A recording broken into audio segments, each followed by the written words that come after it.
Result के बाद अगर 25 सीट से ज़्यादा जदयू को आ जाए तो आप आइएगा।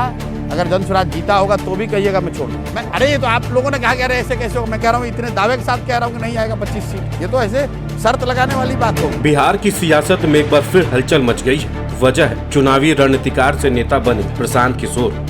जेडीयू और नीतीश कुमार को लेकर उनकी एक पुरानी भविष्यवाणी अब चर्चा में। क्या ये भविष्यवाणी अब उल्टी पड़ सकती है? क्या पीके को राजनीति छोड़नी पड़ सकती है?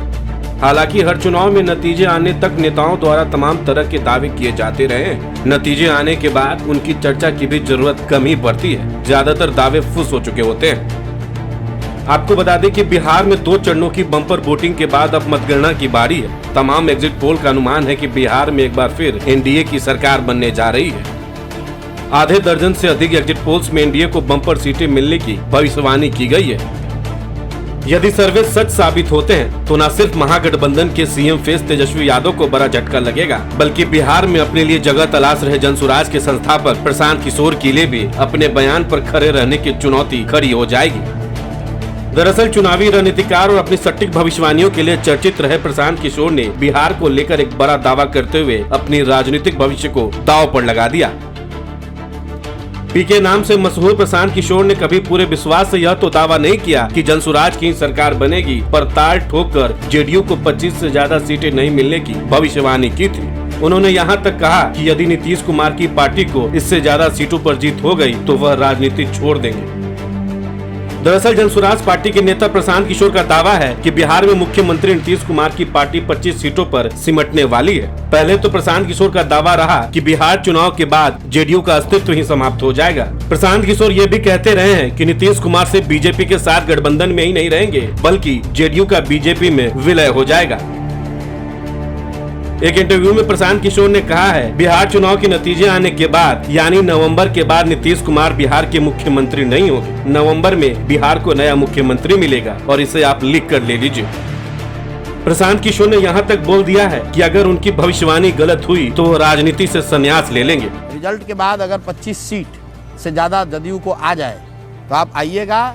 अगर जन स्वराज जीता होगा तो भी कहिएगा मैं छोड़ दूंगा। मैं अरे ये तो आप लोगों ने कहा कह रहे ऐसे कैसे हो, मैं कह रहा हूँ इतने दावे के साथ कह रहा हूँ कि नहीं आएगा 25 सीट। आपको मालूम हो कि पश्चिम बंगाल चुनाव के दौरान प्रशांत किशोर ने ऐसा ही दावा बीजेपी की सीटों को लेकर किया था और उनका दावा सही साबित हुआ था। लेकिन हाल में अधिकतर एग्जिट पोल्स में जो भविष्यवाणी की गई है, नतीजे उसके करीब भी रहे तो प्रशांत किशोर खुद से लगाई गई अपनी शर्त हार सकते हैं। अधिकतर सर्वे में भाजपा जेडीयू की अगुवाई वाले गठबंधन को 150 से अधिक सीटों पर जीत मिलने की संभावना जताई गई है।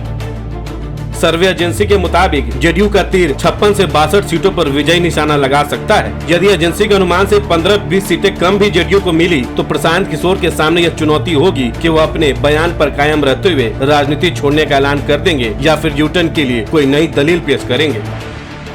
हालांकि प्रशांत किशोर को चुनावों की कितनी समझ है, इस पर तो शायद कोई भी सवाल नहीं उठा सकता है। यह इससे भी साबित होता है कि चुनाव कैंपेन डिजाइन करने के लिए देश की लगभग हर बड़ी पार्टी ने प्रशांत किशोर की सेवाएं ली है। वे चुनावी मुद्दे, नारे और उनकी टाइमिंग की जबरदस्त समझ रखते हैं। यदि वह बिहार के आगामी चुनाव के बारे में कोई भविष्यवाणी कर रहे हैं तो इसके पीछे उनकी गहरी राजनीतिक समझ है।